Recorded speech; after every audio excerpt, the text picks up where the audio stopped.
राजकीय शिक्षणाचे बाळकडू, शाहिस्तेखानासारखा मातब्बर सरदार आणि प्रत्यक्ष औरंगजेबाचा मामा शिवाजी महाराजांकडून बोटे तुटून पराभूत होऊन परत आला. त्यामुळे संतापलेल्या औरंगजेबाने शिवबांविरुद्ध अनेक हुकुमती चालवलेल्या होत्या, पण यश म्हणून येईना. अखेर बादशाने मातब्बर रजपूत सरदार मिर्झा राजा जयसिंग यांच्याबरोबर सुमारे 3 लक्ष फौज देऊन शिवरायांची नामोनिशाणी मागे राहणार नाही अशी योजना करून त्यांना पाठवलेले. असे म्हणतात की कोटीचंडीचा प्रचंड अनुष्ठान करून हा देवी भक्त दुसऱ्या एका भवानीच्या भक्ताला नाश करायला निघालेला होता. हे विशाल सेना मजल दरमजल करीत पुरंदरच्या पायथ्याशी येऊन पोचली खरे. येथे त्यांची छावणी पडली. शिवरायांना पेचात धरून त्यांनी मध्यरात्री त्यांना बोलणी करण्यासाठी छावणीत बोलावले. सारे डावपेच लक्षात घेऊन महाराज सावधपणे छावणीत उपस्थित झाले. पुरंदरचा सुप्रसिद्ध तह याच ठिकाणी झालेला होता. या तहानुसार महाराजांना 23 किल्ले तात्काळ मुघलांच्या स्वाधीन करायचे होते. ते प्रत्यक्ष त्यांच्या हाती पडेपर्यंत शंभूराजे पोलीस म्हणून त्यांच्या छावणीत ठेवायचे होते. त्यानुसार शंभूराजे आणि त्यांच्यासोबत सरनौबत नेताजी पालकर, काही घोडदळ व पायदळ यांच्यासह 18 जून 1665 रोजी डेरे दाखल झाले. त्यांची छावणीत स्वतंत्र व्यवस्था करण्यात आलेली होती. 8 वर्षाचे शंभूराजे बादशाहचे शाही मेहमान झाले. त्यांची सुटका लवकरात व्हावी म्हणून 2 दिवसातच महाराजांनी किल्ले त्यांच्या स्वाधीन केले. किल्ले ताब्यात मिळताच शंभूराजे आणि सरनौबत यांची मुक्तता करण्यात आली.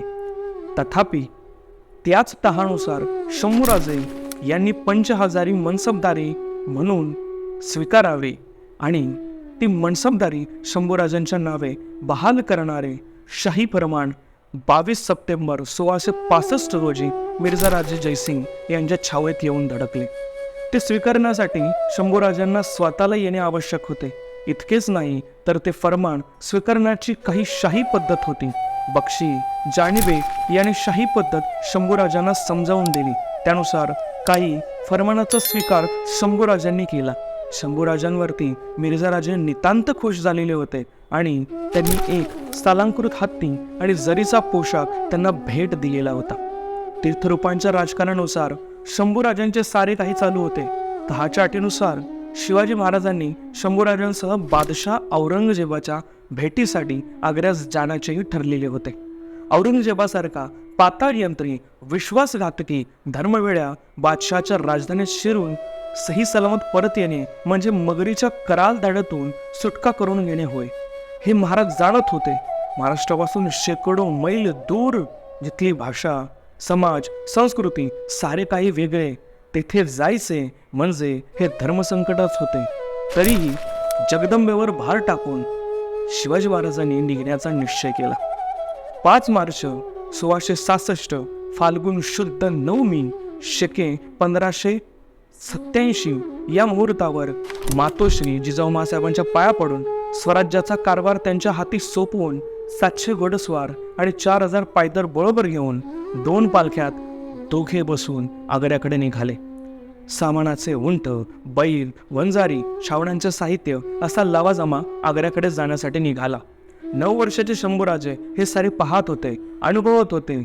67 दिवसांचा प्रदीर्घ प्रवास केल्यानंतर मजल दरमजल करीत क्वचितच विश्रांती घेत हा सारा लवाजमा 11 मे 1666 रोजी आग्र्याच्या सीमेवर पोहोचला.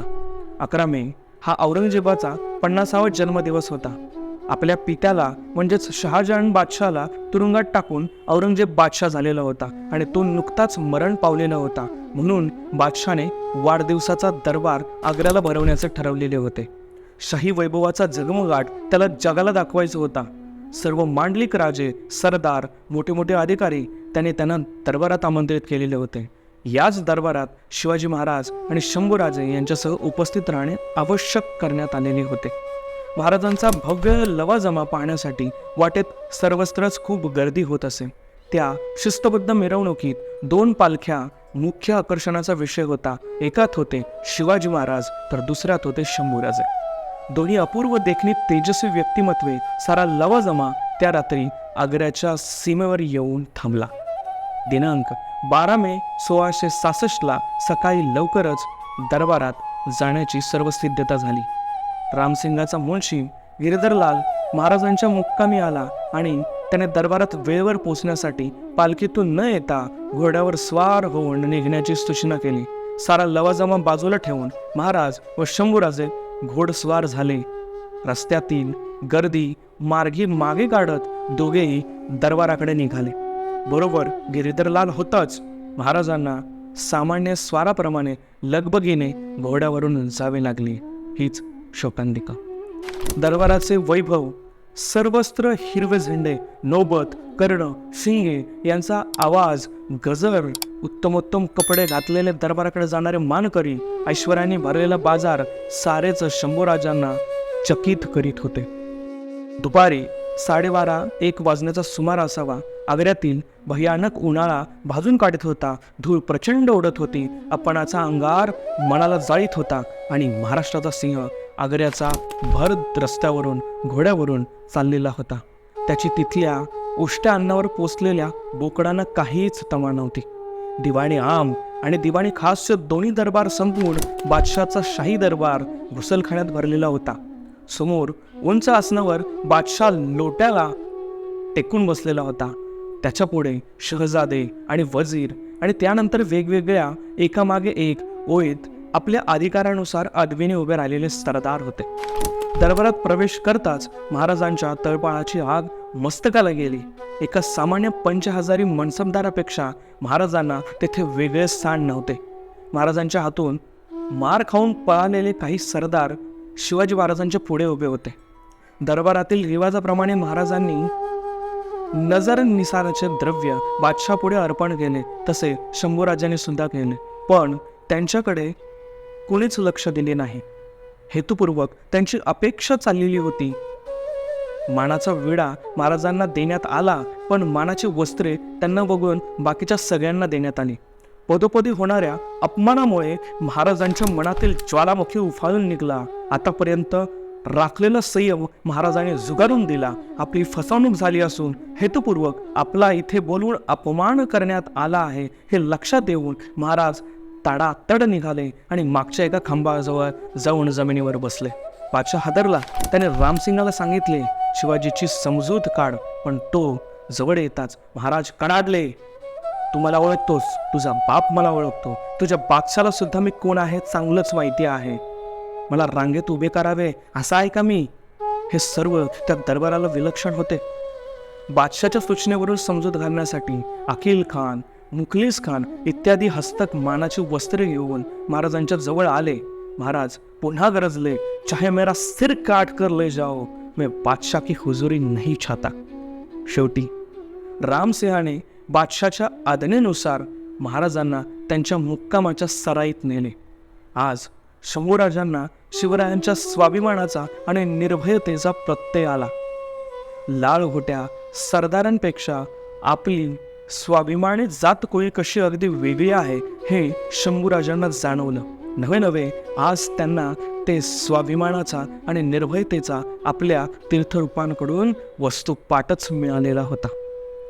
सायंकाळी महाराजांना भेटून रामसिंगाने समजून घालण्याचा प्रयत्न केला आणि दुसऱ्या दिवशी दरबारात येण्यासाठी सुचवले. महाराजांनी शंभूराजांना पाठवले, पण स्वतः पुन्हा दरबारात गेले नाहीत. बादशाने शंभूराजांचा सन्मान केला. रत्नजडित कट्यार, मोत्यांचा कंठा त्यांना भेट म्हणून दिला. मानाची वस्त्रे दिली. शंभूराजे रोज सकाळ संध्याकाळ आता दरबारात येऊ जाऊ लागले. महाराज येत नाहीत या गोष्टीचा बादशाला मनातून राग होता. अखेर 25 मे 1666 रोजी बादशाने शिवाजी महाराजांना नजर कैदेत ठेवले. 1000 सैन्यासह फौलाद खान त्याच्यावरती नजर ठेवून होता. अशा प्रकारे छत्रपती शिवाजी महाराज, संभाजी महाराज आणि शिवाजी महाराजांचे काही सैनिक, काही मावळे औरंगजेबाच्या कराल दाढीत अडकून पडले. आजसाठी एवढंच. पुढच्या भागात छत्रपती शिवाजी महाराजांनी या बादशाच्या हातावर तुऱ्या देऊन कशा पद्धतीने स्वतःची आणि आपल्या मावळ्यांची सुटका केली हे बघणार आहोत. भेटू. जय हिंद, जय भारत, वंदे शिवराय, जय शंभूराजे.